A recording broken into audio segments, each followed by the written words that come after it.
Hi friends, welcome back to హర్విలు vlogs and kitchens. ఇవాళ మనం చేసుకోబోయే రెసిపీ కారప్పొడి.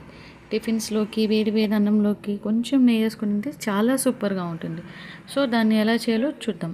దానికి కావాల్సిన ఇంగ్రీడియంట్స్: ఎండుమిరపకాయలు, కరివేపాకు, తెల్లగడ్డలు, ధనియాలు, జీలకర్ర, కొంచెం ఉప్పు. ఫస్ట్ స్టవ్ ఆన్ చేసి స్టవ్ మీద ఒక ప్యాన్ పెట్టుకోవాలి. ప్యాన్ కొంచెం ఫ్రీ హీట్ అయ్యాక దాంట్లో ఒక 2-3 టేబుల్ స్పూన్స్ ఆఫ్ ఆయిల్ వేసుకోవాలి.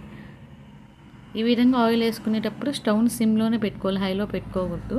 హైలో పెట్టుకుంటే ప్యాన్ మాడిపోతుంది. ఆయిల్ కొంచెం ఫ్రీ హీట్ అయ్యాక దాంట్లో ఒక 15 నుంచి 20 వరకు ఎండుమిరపకాయలు తీసుకున్నాను నేను. అవి కొంచెం బాగా డ్రై అయ్యే విధంగా రోస్ట్ చేయాలి. గుర్తుపెట్టుకోండి ఫ్రెండ్స్, మంటని మీడియం టు లో ఫ్లేమ్లో పెట్టుకోవాలి. హైలో పెట్టుకుంటే ఎండుమిరపకాయలు మారిపోయి కారపొడి అనేది చాలా చేదుగా వస్తుంది. సో ఈ విధంగా సిమ్లో పెట్టుకొని కొంచెం బాగా కలర్ చేంజ్ అయ్యే వరకు దోరగా ఫ్రై చేసుకోవాలి. చూస్తున్నారు కదా వీడియోలో, ఈ విధంగా లైట్గా కొంచెం కలర్ చేంజ్ అయ్యే వరకు ఫ్రై చేసుకున్న తర్వాత దాంట్లో 2 టేబుల్ స్పూన్ల ధనియాలు, 1 టేబుల్ స్పూన్ జీలకర్ర వేసుకొని మంటని సిమ్లో పెట్టుకొని మళ్ళీ లైట్గా ఫ్రై చేసుకోవాలి. గుర్తుంచుకుని ఫ్రెండ్స్, ఇవి కలుపుతూనే ఉండాలి. ఏమాత్రం కలపకపోయినా అలానే మాడిపోతాయి. ఈ విధంగా కొంచెం ఫ్రై అయిన తర్వాత స్టవ్ ఆఫ్ చేసుకొని దాన్ని పక్కన తీసి పెట్టుకోవాలి.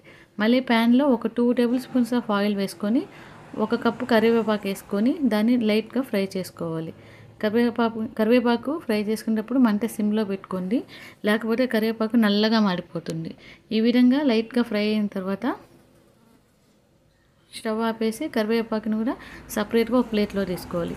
ఈ విధంగా రెండుని సపరేట్గా పెట్టుకున్న తర్వాత మనం ఫస్ట్ ఫ్రై చేసుకున్న ఎండుమిరపకాయలు, ధనియాలు, జీలకర్ర, కొంచెం కల్లుప్పు వేసుకొని మిక్సీలో మెత్తగా గ్రైండ్ చేసుకోవాలి. ఈ విధంగా గ్రైండ్ అయిన తర్వాత మనం ఫ్రై చేసి పెట్టిన కరివేపాకు వేసుకొని ఫైన్ పౌడర్లా గ్రైండ్ చేసుకోవాలి. లాస్ట్లో దానిలో కొంచెం తెల్లగడ్డలు వేసుకొని మెత్తగా పొడి చేసుకుంటే